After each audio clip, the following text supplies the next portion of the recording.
This is part 2 of the 2023 Higher Tier Paper 1, GCSE Chemistry. Starting off at question 6, this question is about the use of metals and electrical wires. We have aluminium, copper, and silver. So we have 3 uses for these metals, I suppose: overhead power cables, domestic wiring in homes, and PCBs, printed circuit boards. Here we have a table 5, by electrical conductivity, density, and cost of metal per kilogram. Evaluate the use of aluminium, copper, and silver for the types of electrical wires shown in figure 6. Use table 5.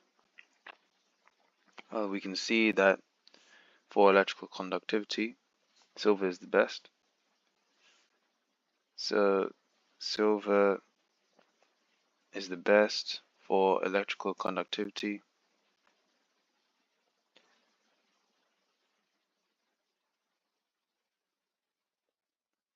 That's one evaluation we can make.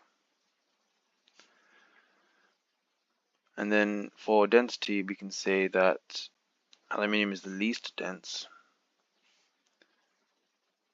Aluminium is the least dense, and the last one was cost. And here aluminium is also the least expensive.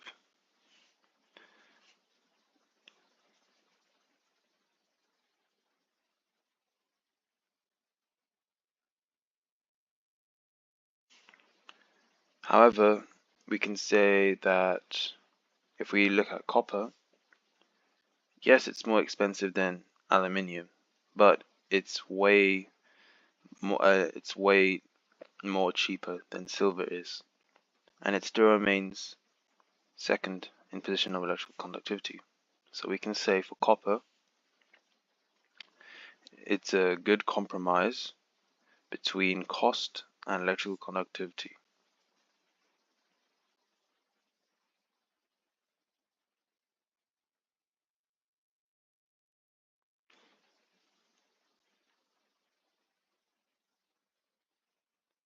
And if we can even further say, that will probably get us the 4 marks, we can even just further say that copper has a greater electrical conductivity than aluminium, but less than silver, and silver we can say is just too expensive. So copper is the sweet spot.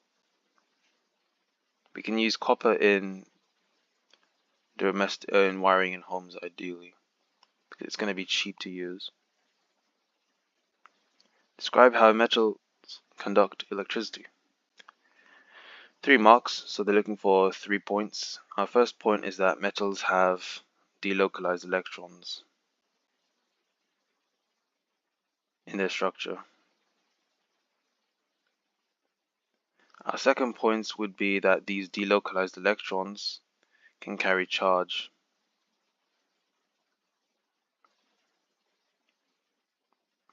And our third point will be that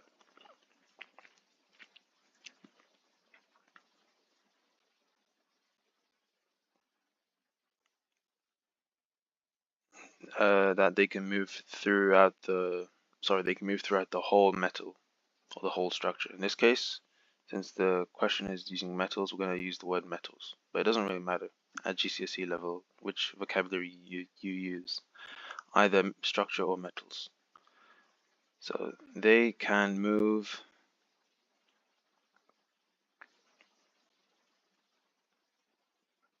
through the metals freely and carry that charge. Those are 3 points. 6.3. Suggest why alloys do not conduct electricity as well as pure metals. Well, what we know about alloys is that there are different sized atoms in their layers.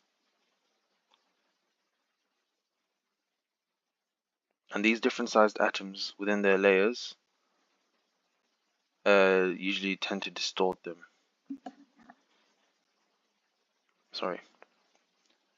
Different sized atoms distort layers. That's going to be your first point. And if the layers are distorted, that means the delocalized electrons can't move as freely, can't carry charge.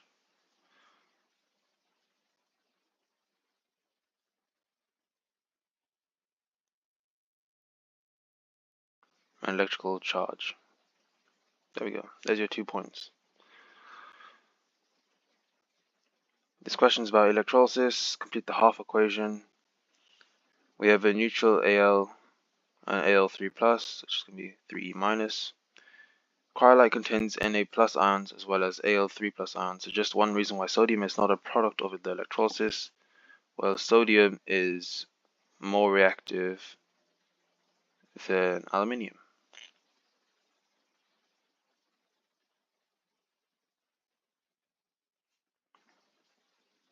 Moving on. Okay, so we have this apparatus here. We have a power supply, 2 electrodes, a positive and negative electrode, 2 stoppers, aqueous solution, and 2 test tubes. Explain how oxygen was produced from water during the electrolysis of this aqueous solution.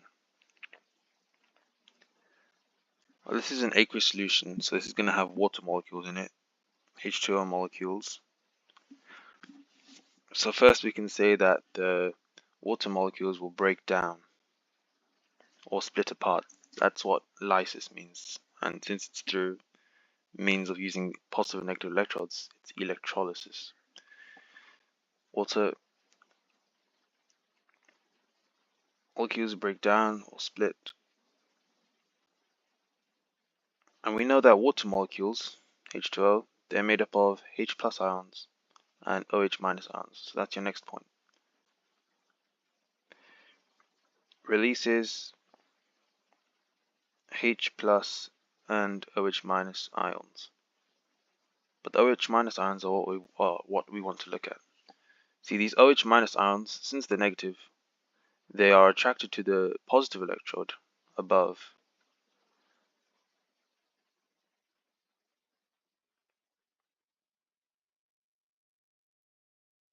And at this positive electrode here,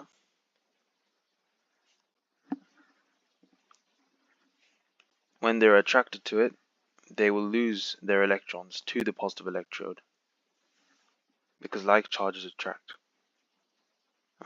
Like charges repel, opposite charges attract. So another word for losing electrons would simply be oxidized. If you remember oil rig, this is the acronym that I used to use in school. Oxidation is loss, reduction is gain. So the OH minus ions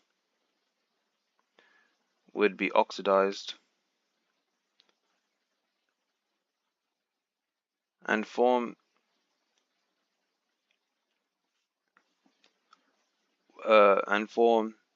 oxygen in the process.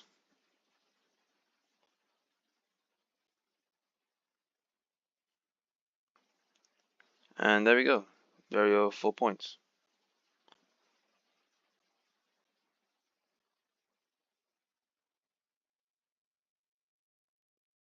(7.4)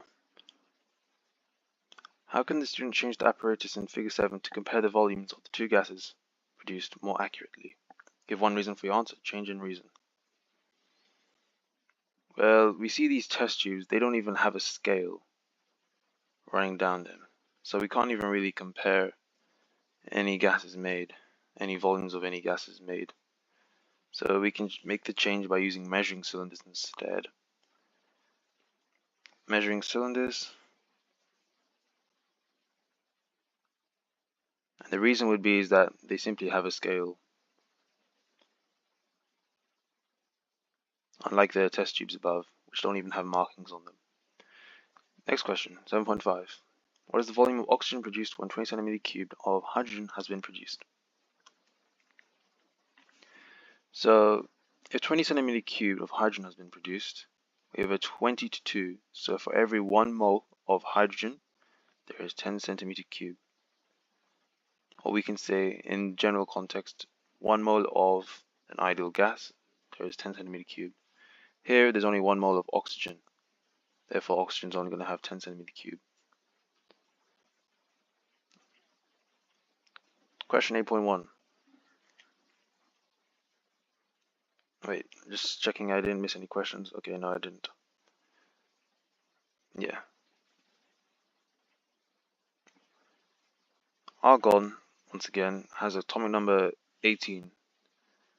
Explain why argon does not form compounds. Well, we know argon is in the noble gas group, right? Looking at our periodic table here, here's argon next to chlorine and below neon. Right here, number 18. The thing about argon is that it has a full outer shell of electrons. In other words, a stable arrangement of electrons. But they probably will prefer the latter phrasing because saying a full outer shell of electrons might not be enough sometimes for the mark scheme. So we're just going to say it has a stable arrangement of electrons. Or configuration. You can use the word configuration instead of arrangement. Doesn't really matter.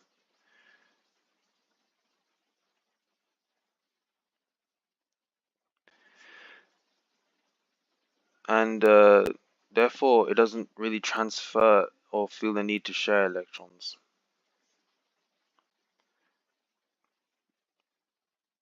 With any other atoms.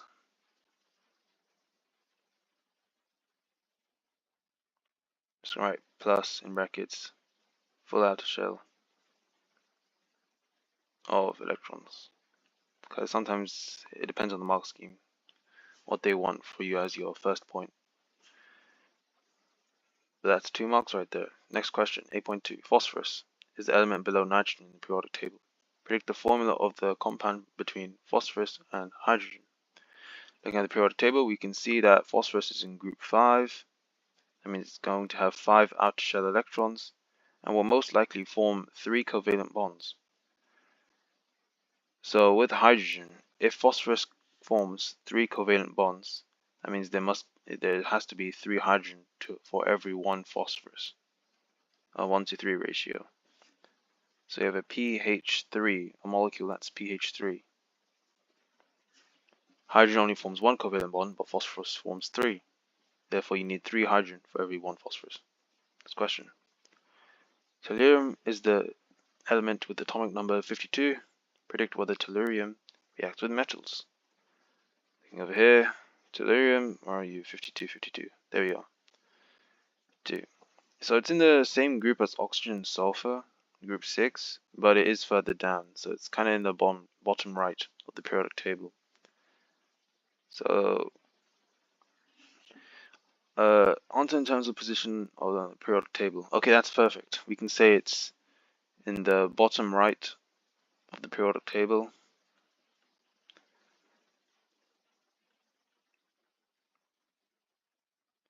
And furthermore, we can say that we can't really be sure whether tellurium is really a metal or non-metal, because if you're familiar with the periodic table, there's kind of a line that sort of zigzags across the bottom right,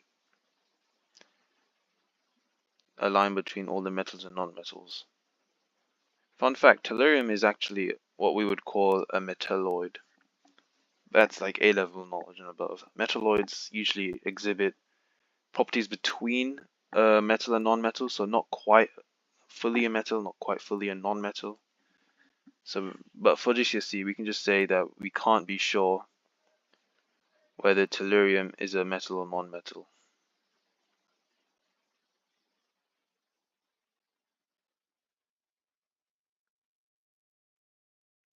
There we go.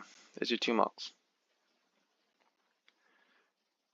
Suggest 2 observations that can be made when barium reacts with hydrochloric acid. Well, there's definitely going to be effervescence, or fizzing, or bubbling. But effervescence is just the scientific term. May as well make use of it. And your other observation would be that the solution goes colorless because, 1, a sort of suspension of particles form, and 2, barium also disappears. So we can either write in the second bullet point or second marking point here, either barium disappears or solution goes colorless. I'm just going to write barium disappears. It's easier to remember. Gets used up. Okay, next question. Write a balanced simple equation for the reaction between barium and hydrochloric acid. So we know barium, Ba, hydrochloric acid, HCl, will form barium chloride, BaCl2, and it will form some hydrogen. So looking at this equation, barium is sorted out, there's one on both sides. Chlorine and hydrogen aren't, there's only one of each here, and there's two of each here. So the coefficient is going to be 2 HCl to account for the 2 hydrogen and the 2 chlorine atoms on the right hand side.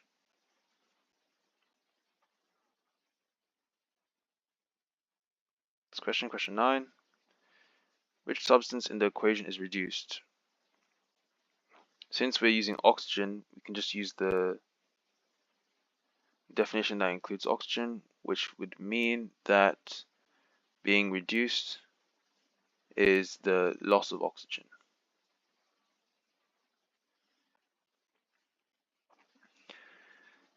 So our substance here that's reduced seems to be Fe2O3 because we lose oxygen atoms. Lose oxygen. Yep. And then 9.2, which expression shows how to calculate mass of carbon needed to produce 1 mole of iron from iron oxide? So mass of carbon needed to produce 1 mole of iron from iron oxide. Well, for starters, to get 1 mole of iron from iron oxide, we just need to half this.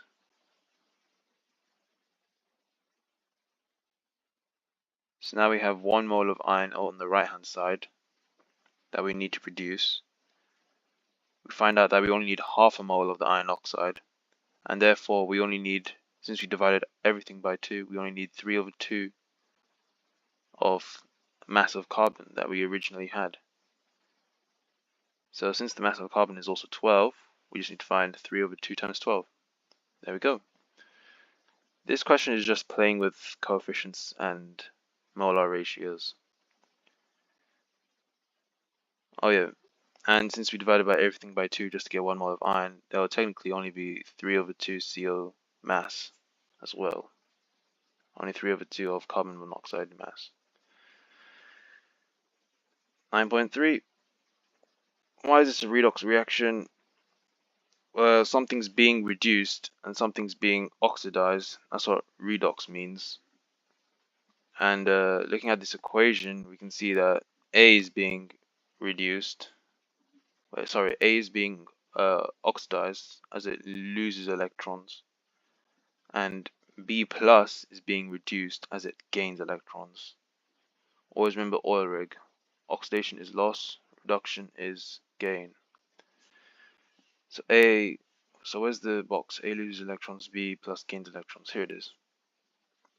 And that's your question number 9.3. 9.4. Which of the 4 metals have the greatest tendency to form positive ions? Use table 6. I was wondering what this table was for, because it wasn't for literally the question we just did. They'll most likely form positive ions. Therefore, it's going to be the most reactive. So A, B, C, or D. Which one is most reactive?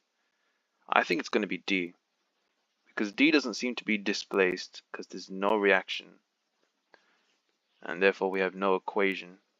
So since D is not displaced by C, D has to be more reactive than C, in my opinion. And if it's more reactive than C, it's got to be more reactive than B and A, consequently. So I'm going to say it's D, I think. There's a lot of working out just for 1 mark, but we move. 9.5. The nitrate ion has the formula NO3-. Which of the 4 metals could be aluminium? We know aluminium forms 3+ charges, so we're just going to say it's aluminium straight off the bat. Sorry, they want the letter, don't they? Since it's going to be Al3+ and NO3 is just going to be minus, we have to find something that balances. Over here on the right hand side, we have this. So we will have 2 Al3+. If C is Al3+, we just plug in Al3+ to see if it works. And NO3 minus is going to have 6 of those. So we're going to have 6 NO3 minus.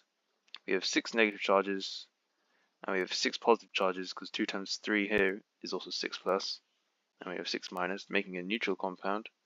So it's got to be letter C. And now for our explanation, we can say that, sorry, letter C.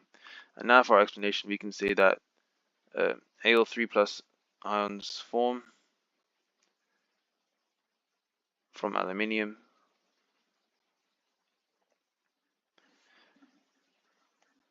Therefore, we know that for every aluminium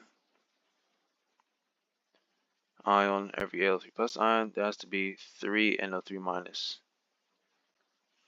And there's your 3 marks. 2 points in the explanation, and then 1 marking point for identifying the correct metal. Once again, playing around with coefficients, really. Question 9.6. Percentage atom economy question. Okay, we have this equation, and we have 77.3% for obtaining metal X. Calculate the relative atomic mass of metal X, AR of metal X, and they give us H equals 1 and O equals 16. So we have H equals 1, O equals 16, and we would start by first saying we're going to have to find the AR of X. So that's our desired substance, and we can either divide it by the sum of the products or reactants. Looking at this, it looks like sum of products is just going to have smaller numbers and easier numbers to just work with. So the sum of the AR of products will just also be another ARX plus whatever 3H2O is. We know 1H2O from these two is going to be 18. That's 1H2O, but since you have 3 of them, it's going to be multiplied by 3. And 18 times 3 is going to be 54.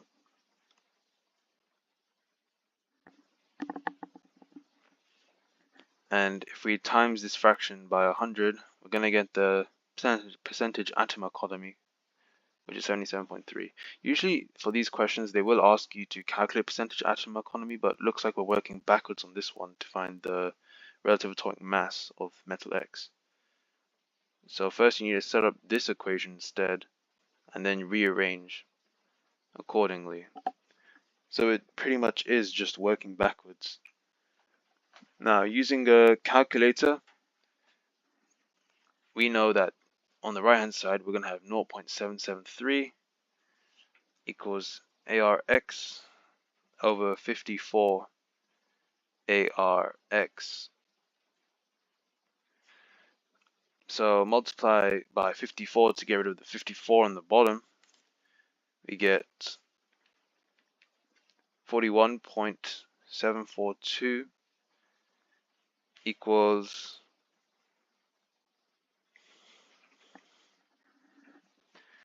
we get 41.742, sorry, ARX plus 54. It's not 54 times ARX, it's ARX plus 54. So this is actually, yeah, this is the sum. That makes sense. So we have ARX plus 54 times by 0.773. So 0.773 times ARX plus 54 to equal another ARX. And this is basically algebra at this point. I'm going to do some working off here. Ideally, you want to keep your working to the lines that they provide you, but in the exam, you can ask for extra paper to write on, or there will be extra paper at the back of your paper. So we have 0.773 ARX if we expand the bracket, plus 0.773 times whatever 54 is to get 41.742, like we did earlier, to equal ARX. We need to get ARX on its own, so we do ARX minus, well, technically this is 1 ARX, but so we do 1 ARX minus the 0.773 ARX to get 0.227 ARX equals 41.742, and then we divide 41.742 by the 0.227 to get ARX on its own to get 183.885 equals ARX. And that's our answer. But in GCSE, we don't really deal with decimal points for relative atomic mass. In A levels and upwards, you kind of have to. So we'll just round this to 184, which makes our lives easier, which is one reason why I miss doing GCSEs. Anyways, our relative atomic mass will come out as an answer of 184. So for this question, I would just say work backwards. You need to learn how to set up this equation right here for percentage atom economy. It's the same each time. So as soon as you can do one question on it, you'll be able to do all questions on it. And next question, 10.1. So this question is on nanoparticles and fine particles. It's just two reasons why nanoparticles are used instead of fine particles for coating self-cleaning windows. So for self-cleaning windows, two of these factors, these are the two factors that are very important. So we'll have to answer based on these two factors. So one reason why would be that simply nanoparticles have a greater surface area to volume ratio for nanoparticles compared to fine particles. And being smaller, as the particles are smaller, they can let in more sunlight. And sunlight here is key to break down dirt particles. So first, you can make a general point that you kind of do need to read from the textbook and know. And then you can just read the question, look at what they want to test you on. They'll give you information and see if, and they want to see if you can work with that information. And we know, well, we're given that sunlight breaks down dirt particles, so using nanoparticles will let in more sunlight. And that's why they're more efficient at cleaning or being cleaned.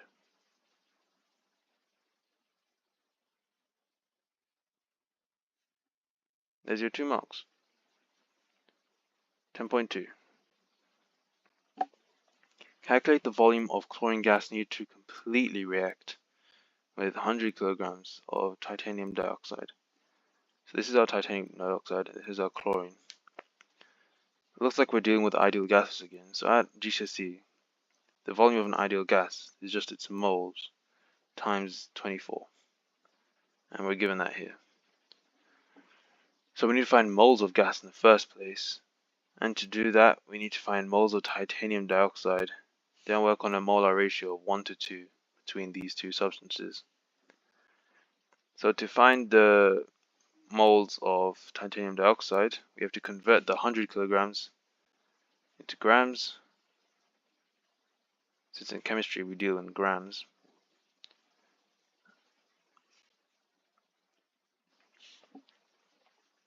So 100,000 grams.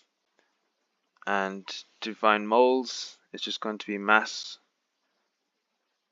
over mR, which is just going to be 100,000 over the mR of TiO2. We're given Ti is 48, O is 16, O2 is going to be 32. So it's just going to be 32 plus 48, which come out as 80.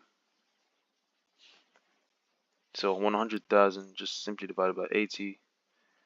And we get a number of moles. If we plug this value into our calculator, and 100,000 divided by 80 into our calculator is 1250 moles. 1250 moles. Using this 1 to 2 ratio, we know that's going to be double the number of moles for chlorine. So for chlorine, it's just going to be times by 2, which will make it 2,500 moles for chlorine. And using this equation up here to find volume of chlorine, we know that the volume is just going to be the moles, which is 2,500 moles of chlorine, times by 24. as we're given in the question right here, 24, for the volume of 1 mole of gas, and 2500 times 24, it's going to give us 60,000 centimeter cube.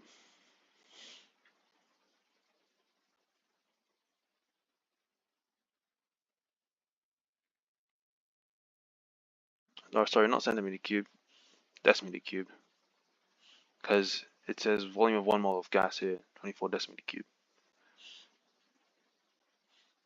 And if we times by decimeter cube, then the answer is going to be in decimeter cube. So just write 60,000 there. And that's the end of questions. So this video took some time to come out, but I'll try to be uploading more frequently. If you have any questions, leave it in the comments. And if you have any spare time in your day, just drop a like. And that's it. Thank you.